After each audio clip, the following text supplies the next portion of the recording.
Welcome on into BKL Nightly. I'm Thad Brown. He is Caleb Carr. It is Monday, December the 1st. The Bills just got done knocking off the Steelers 26-7, improving to 8-4 on the season.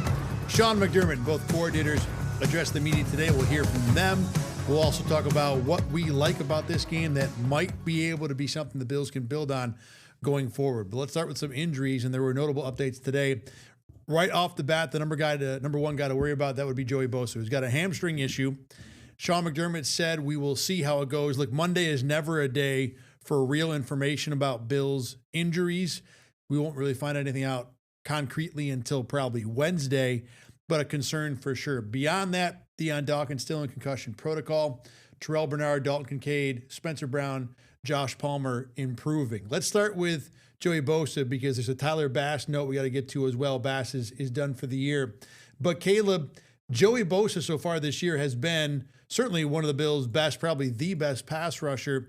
How much of a hit is it if Joey Bosa has to miss some time? And we'll assume here, because he's not on injury reserve yet, that this is probably not anything worse than a 2 or 3 week injury. But to be fair, it still might be. Yeah, it's a problem if he's out. You know, this is a D-line that's already suffered so many blows this season. You know, Ed Oliver's out. You got a couple other guys that are just kind of in and out of the lineup. And there's been so much movement on this D-line that this is just one more thing. You know, just here we go again, one more thing. But he's been the guy. You know, there's been a little bit of inconsistency from him, but he's the guy that if you need a play, he's the one you look to. And guess what? Yesterday, Buffalo needed to play, and he was the guy that went in there. And we talked a lot about this yesterday. It wasn't anything crazy, but he got the job done. He got the sack. He forced the fumble, and then Benford was there to kind of scoop up and score it, and that kind of changed the entire game. So if he's out, there isn't really a guy on this team that I'm confident of. Hey, we need a play. Go get it. The one more guy thing was the one that really gets me, because you're right. It would just be, are you kidding? Again, another issue on this defensive line. I've kind of felt like this year a little bit that Joey Bosa, who's the guy who's normally been hurt, is kind of sucking up all the good, healthy energy from all the rest of the guys around him. He's been the good one. Exactly. Yeah. Because, if you had told me Ed Oliver and Michael Hoyt and Dwayne Carter would essentially be maybe not entirely done for the year, but almost, and Joey Bosa is on his way to playing 17 games, I would have lost a lot of money betting against that. So it still could be a very minor thing. We'll see. Hamstrings are not something, especially at Joey Bosa's age, that you want to certainly dismiss out of hand, but we'll see how it goes. The other thing, Sean McDermott said that Tyler Bass recently had a surgery and he will not come back this season, which is unfortunate for Bass because he has shown to be a weapon. The 61-yard game winner is something I will never forget against Miami last year. But to be fair, even though Matt Prater has been a little shakier lately, I think the Bills are overall better off a kicker this year than they were the last couple with Tyler Bass. Yeah, another missed extra point yesterday, which is just kind of tough to see. But he's still hitting kicks in big moments. Like, he's still kind of like Joey Bosa. When you need a kick, you feel pretty confident that he's going to go out there and he's going to do it. Obviously, the most prominent one being Week 1 against Baltimore, game winner there. But he's had a couple other nice ones. He's adjusted, there's been a couple weather kicks. That's always a big thing in Buffalo, something that Tyler Bass has struggled with at times. And Prater's been pretty solid. I'm not too concerned with Bass being out.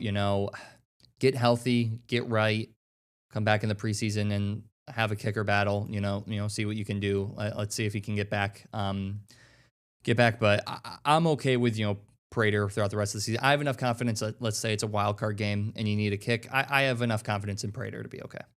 Would you really want to bring Prater back next year? He's going to be 42. Oh, assuming he continues to kick like he is now, is that where you think the Bills should go? Probably not. No, when I say kicker battle, I mean, I don't know, Tyler Bass and some random other free agent. I got you. Okay. That's what I mean. I just, it's tough because Tyler Bass has been shaky at times in his career, and not seeing him at all this year and now coming off an injury, that does make me concerned about what he could be next year.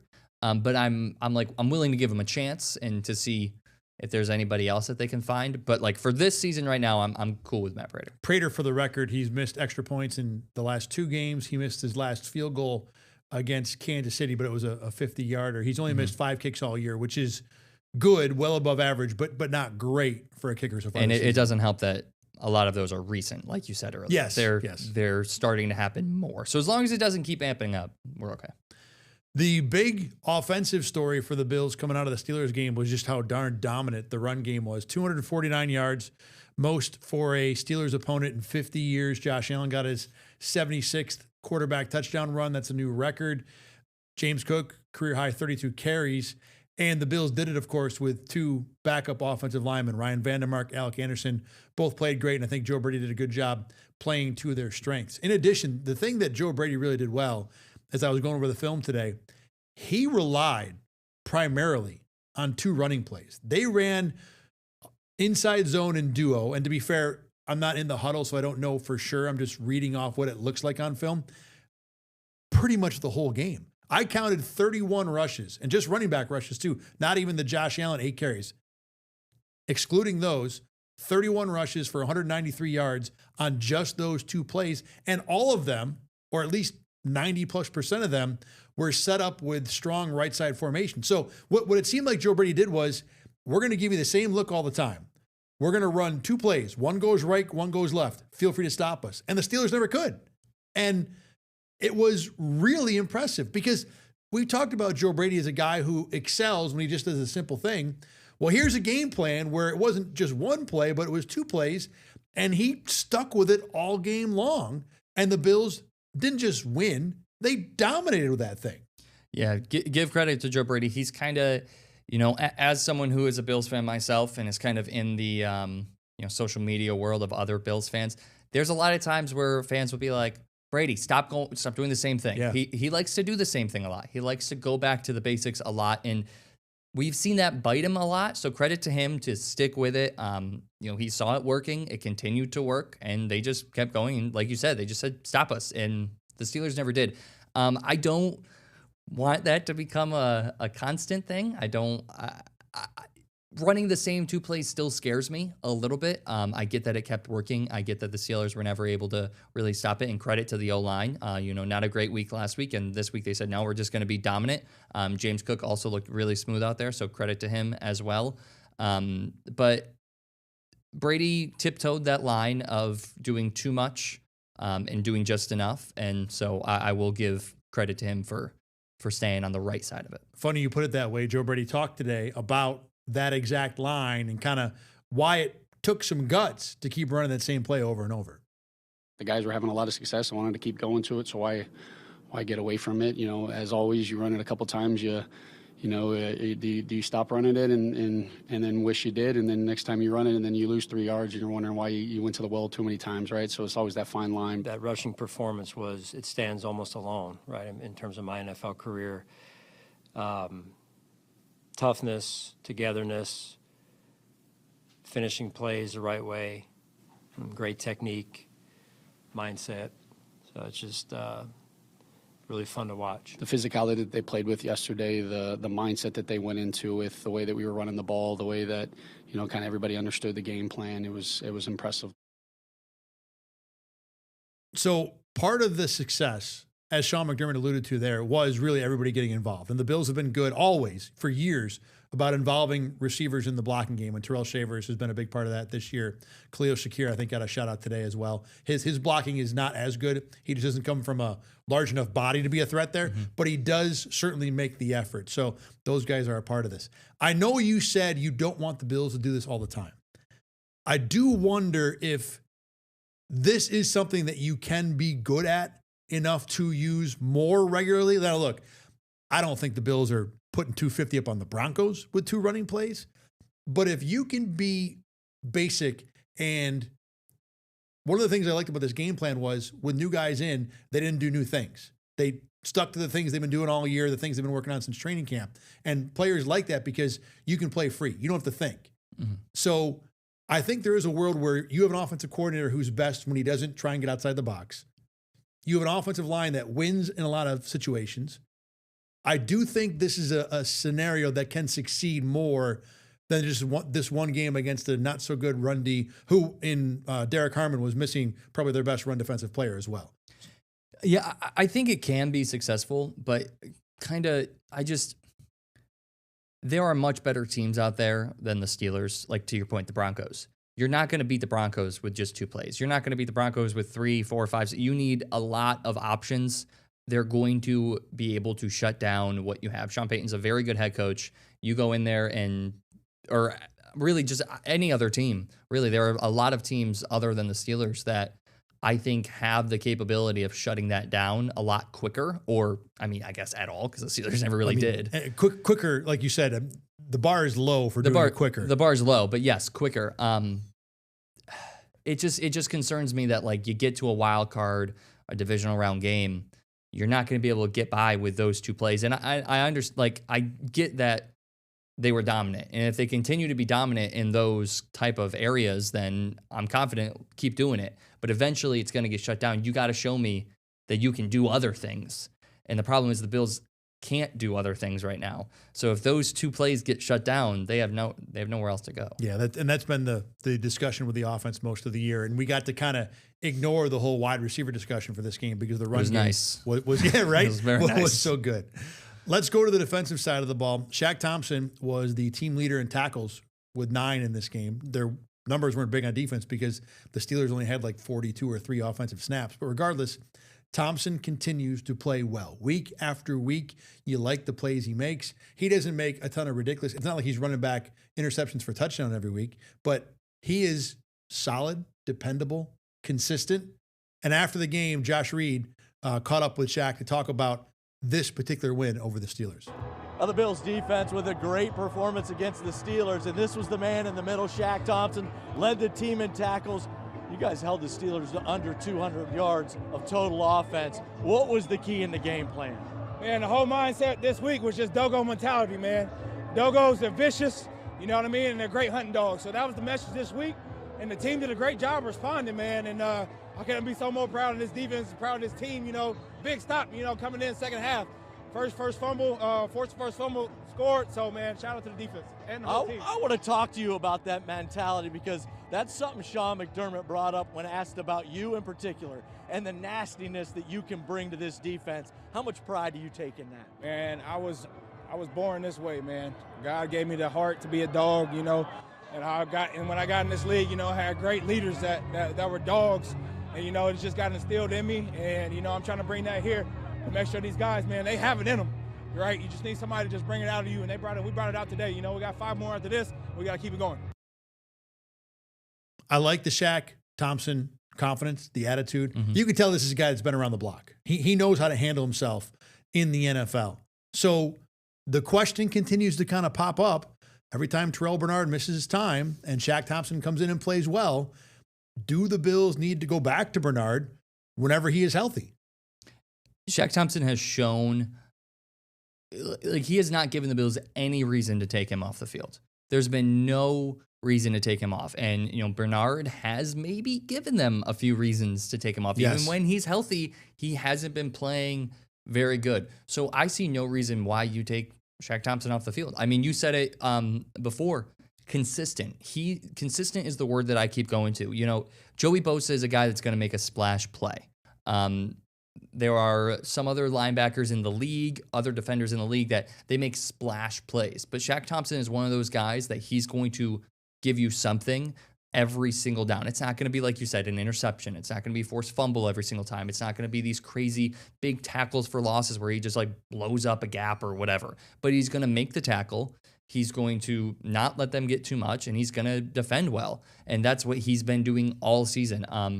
I think, you know, obviously I love Joey Bosa, but I really think he's been one of the best, you know, additions to this team this offseason, even if it's just for his veteran leadership. And, you know, he talked about just being a dog, and that he's really brought that to this defense. You talk about new players. I think right now it's Bosa 1, Shaq Thompson 2. Yeah. And I think maybe... And I don't think that gap is as big as some people might think it is. It's closer 1 to 2 than it is 2 to 3 right now. Without even thinking off the top of my head who 3 might be. It might be even Matt Prater, to be honest. At this point, Deion Walker. I'm just throwing names out. Let's not get into that. So conversation for another day. Exactly. The other thing with Shaq too, if you want to replace Terrell Bernard, Bernard's the captain, but you're not losing leadership there either. No, this is a guy clearly that he oozes leadership. Mm-hmm. I mean, you talk to Shaq Thompson for 5 seconds, You can tell this is a guy that younger players will probably follow in a locker room. So there's no loss there in terms of, having the leadership on the field. I did talk to him in the preseason during training camp. I sat down with him, and I was ready to run through a brick wall. He's awesome. He was very confident, and just you could just tell by having a conversation with him that he knows what he's doing and he's ready to lead, like you said. Further back on the defense from this game, interesting snap count development. Trey White and Max Hairston, Max Hairston actually hasn't been much of a topic of conversation the last couple of weeks for various reasons, have been basically splitting time. Well, in this game, Trey White played 33 snaps, Hairston played 13. So at first blush, you wonder, was that a red flag for Hairston? Has he been a problem for some reason? Well, Bobby Babich addressed the topic today, and actually there's really a good reason for what's going on. Wasn't necessarily meant to work out that way, but that's the way the game went. You can't control the series that people are in, if that makes sense. Like, put this guy in, it's a 3-play series. Put this guy in, it's a 13-play series. Like, you can't control that. We'll continue to monitor it and try to get the best, cadence that we can there. So essentially what Babich is saying is that they alternated series and Max happened to get the shorter series. And I went through it, and it's basically true. Trey got the first 2 series, which was weird. I don't know why they didn't exchange then. But after that, they went every other series. And first of all, the Steelers, like I said, didn't have many plays to begin with. But the way it turned out, Max Hairston got the end of the half series, which was 2 plays. Trey got the long fourth quarter series that really wasn't quite garbage time, but it was almost garbage time. And that was the only extended drive of the game for Pittsburgh. So just the way it worked out, Trey White happened to catch more snaps. So no need for a red alert, no need for an alarm. Max Hairston is still, I think, very much a part of this team's plans. Are we cool with Hairston and Trey White going 50-50 the rest of the year? Or at some point, does Max Hairston have to take that over? Or I guess there's probably a world where Trey White plays better and you just feel better with him playing. But I think if that was the case, Hairston wouldn't be playing at all right now. Where do the Bills need to go at corner here? Right now, I'm okay with them splitting 50-50. I like where it is right now. I think we're late enough into the season, and you're kind of at a point where you don't want to change anything up too much. You're already having so many things change on the defense with injuries. Good point. Let's not force a change. I'm okay with 50-50 because I think they're both playing at a similar level. Trey White's been pretty good. I think we expected a little bit more out of him this season based off what we saw in training camp, but we've still seen a pretty, consistent, much better than what he was in LA and Baltimore, and even his last couple seasons in Buffalo before he. I wouldn't go that far. LA and Baltimore, yes, not. I mean, the healthy Trey White in Buffalo, which we saw so rarely, yes, exactly, was better than what we're seeing from Trey White currently. Yeah, but in LA and Baltimore, he's definitely been a lot better this year. Max has had his bumps. Obviously, Miami was not a great game, but other than that, he's been playing decent. I think they're both playing well. At this point in the season, I think we just keep it. But to your point, at some point, do we have to let Max take over? I think that point is the offseason and next preseason, because I don't think it's a crazy thing to say that Maxwell Hairston's ceiling is current ceiling is well above what Trey White's current ceiling is. I will say that I think White was better in camp than he's been all regular season, but he's better now than he was the first 4 or 5 games of the regular season. The other point I want to make, though, we're just looking at the schedule here. Mm-hmm. The Bills have a couple of decent receivers coming to Buffalo on Sunday, by the way. Yeah, and this discussion hasn't come up. Few. Yeah. A lot. Because all of them. Pittsburgh has just DK. Houston has just Nico, although Jaden Higgins was a little bit of a problem in that game. He's been improving too. He's on my fantasy Tampa's got like half the receiving core hurt when they were here. Yeah. And the last guy to really cause a problem was Jalen Waddle. So we're going to have a nice litmus test to see where these two corners are coming up this Sunday. Yeah, we definitely are. All right, let's move on to the BKL Nightly Roundtable. Question number 1 for today. Both sides of the ball, I thought, had big, good performances. I don't know if that's proper grammar, but we're going to go with it. Just go. Yeah. Obviously, the offense with the run game. The defense played a very good top to bottom. There was no, hey, we're going to give up 24 in the first half and then show up in the second half. They were ready to go from the start. Which side of the ball are you more optimistic about going forward after what we saw in Pittsburgh? Definitely the defense. I'm optimistic about the run game on the offense, but I still am so down on the passing game, and I still just don't like the fact that all it takes is a team to figure out the run game, and you're done. You're toast. Yeah. So definitely the defense. I know that Pittsburgh isn't that great. I know we just talked about how they don't really have a ton of receivers. When Jaylen Warren, although he has been playing well, and Kenneth Gainwell has had good games this season, but when those are your two kind of backs that you rely on, it's not a great situation. But the Bills did hold the Steelers to their lowest point total on the season, and it was in Pittsburgh. So I think that's impressive, especially when you're coming off a week against the Houston Texans where you let Davis Mills kind of do whatever he wanted on a few drives. There was no point in this game, other than maybe that long drive in garbage time. There was really no point in this game where I felt like they were letting Rodgers and the Steelers offense just do whatever. I felt like the Bills were in control for the entire game. And I mean, I just keep saying the word consistent, but that's what I've been looking for is consistency from them, and they showed that to me yesterday. Entire game for me is point A1, even from the start. Steelers go 3-and-out to open the game. The Bills provide an interception to open the game. Defense comes on the field, change of possession. They get a 3-and-out. Mm-hmm. Problem solved. The only touchdown they gave up was a short field. And to your point, they were in control of this game start to finish. Best run defense game of the year for the Bills. There's so much to like from this defense. We talked yesterday about how the Steelers were really good with tight end catches and receptions. The Bills took that away. So it wasn't just one thing. With the offense, it was just the run game. It was ridiculous, but it was just the run game. With the D, it was you got a big play from Bosa. There was no waiting for halftime for this to go right. It was everything. So I'm totally with you. For me, it is definitely the defense. Question number 2 today. The Bills are 12-1 the last 3 years in December. When you look back and kind of remember what worked in those 3 different seasons, I know taking 1 month out of it's kind of weird. What do you think is something that has been the foundation of that success? I bring that up because today is the first day of December, and perhaps the Bills could do some more of that going forward. If you don't mind, I want to hear your answer first because I Sure. feel like mine might be kind of a cheat. Okay. So I want to see where you're going to go with it, and then I'll give my answer. Number 1 for me is the schedule because you catch a lot of division games in December. The league likes to put battles late in the season. I get that. And when the Jets, the Patriots, and the Dolphins are your December teams, you're going to stack up a bunch of wins. Number 2, when, in a similar vein, when you have something to play for in December, inevitably you're going to run into a team that doesn't. I think that makes a difference. But the other part of it for me is I think this Bills team has done a good job figuring out who they are and what they do well with the personnel they have over the course of a season. I think it takes time. You can't be ready in September for a number of reasons. I think in October, you're adjusting who's going to get hurt. Obviously, injuries can still happen in December. But regardless, I really feel like this coaching staff has done a good job of putting what's left of the roster, because injuries have been a factor every year, in a good spot. And by December, they have a confidence about what works best with this team, and it has allowed them to be more successful. So I agree with your kind of opponents. So I looked back in 2022, they won, obviously, I think they had 4 games in December in 2022.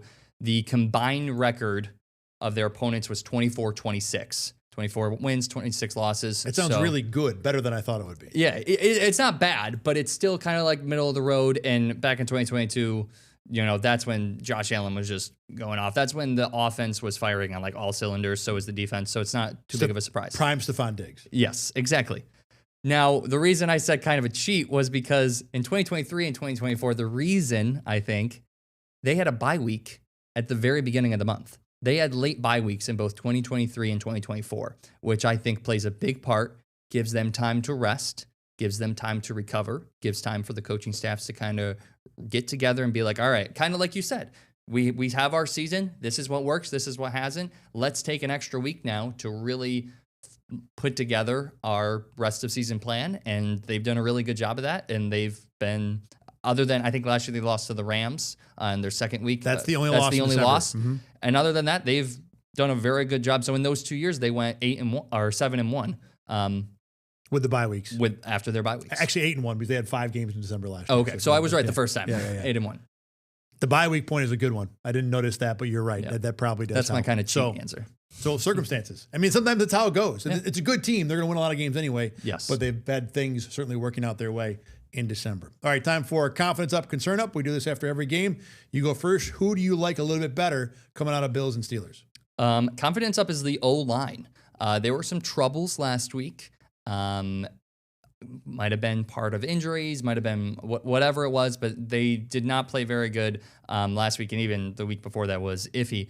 So I'm glad that they looked a lot better now. And then also in the same kind of vein, the O-line depth, because 2 non-starters in there, and they still played very, very well. That makes me confident that if for some reason there's a playoff game where Deion Dawkins out, it isn't like, all right, toast, it's done.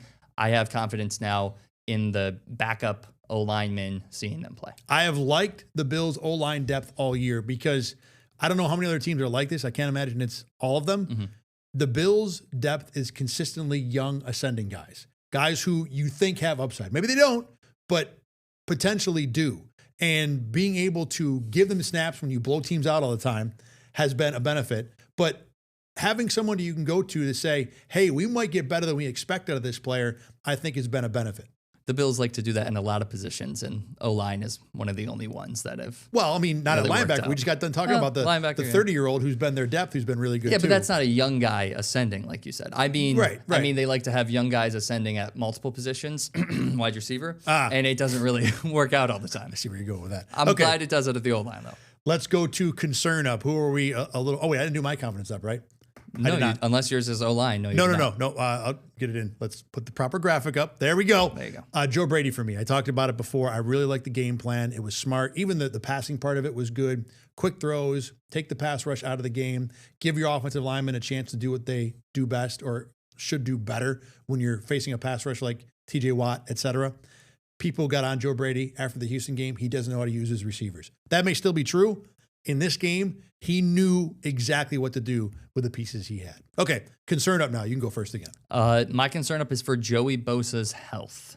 I don't like the fact that now he's still kind of got that lingering wrist injury, and now there's a hamstring injury that we don't know where that's going to go. Like you said, it could be 1 week, it could be 4 weeks. And hamstrings are also things that can tend to linger as well. So I don't like that, just kind of going forward. He's one of those guys where injuries has always that's kind of been the point of conversation the whole season ever since the Bills acquired him in the offseason. So now seeing his current situation doesn't make me too confident. Accumulating nicks is definitely a good point about something to be concerned of with Joey Bosa going forward. For me, it's James Cook. 2 fumbles in this game. I know most people didn't notice the first one. You and I had to go back on the film and kind of Zapruder it together to see if there was actually a fumble. But bottom line, he's had 4 fumbles this year, 3 in the last 4 games. 4 fumbles is the most among running backs so far this year. And you think, well, 4 is not a big number. Over the course of a season, if you're putting the ball on the ground, his average right now is once every 55 touches. That's basically once every second or third game. That's too many for a guy that the Bills desperately need to be a dependable part of this offense. I'm not saying he's not. He has been, but 4 fumbles is a concern. Definitely. All right, one more thing to get to. Joe Brady got a win on Sunday, but he got more than one win. His wife gave birth to their second child, his first daughter. He said everybody's really excited and talked a little bit about the moment today. Fam was good. It was an interesting 24 hours. That's for sure. But I got two kids born in Buffalo, and so it's they'll be proud of that their whole life. Excited. How about Joe Brady working through his wife in labor? I mean, no one really knew. That's a lot of people had a lot of things to say about Joe Brady. You want to talk commitment to the profession. I was thinking about that in my head as we talked about this story earlier today about what my wife would have said if I had been like, hey, I got to go to work. I know you're in labor. That would not have gone over well for me at home. I'll tell you that right now. In addition to that, I believe I'm double checking it right now. Yep. Joe Brady's X account, only one post. It's 1-0 this week. It was 1-0. #GirlDad. Good for him. So good for him. Yeah. I love it. Congratulations to the Brady family. Glad everybody's doing well. A good day for Joe Brady for sure. One of the best days probably he'll ever have. All right, that's going to do it for us here on BKL Nightly. We're back in tomorrow. It'll be me and Carl Jones on the Let's Talk Ball edition, breaking down all the different X's and O's from this Bills win over the Steelers. For Caleb Carr, I'm Thad Brown. Thanks very much for watching tonight. We will see you again tomorrow.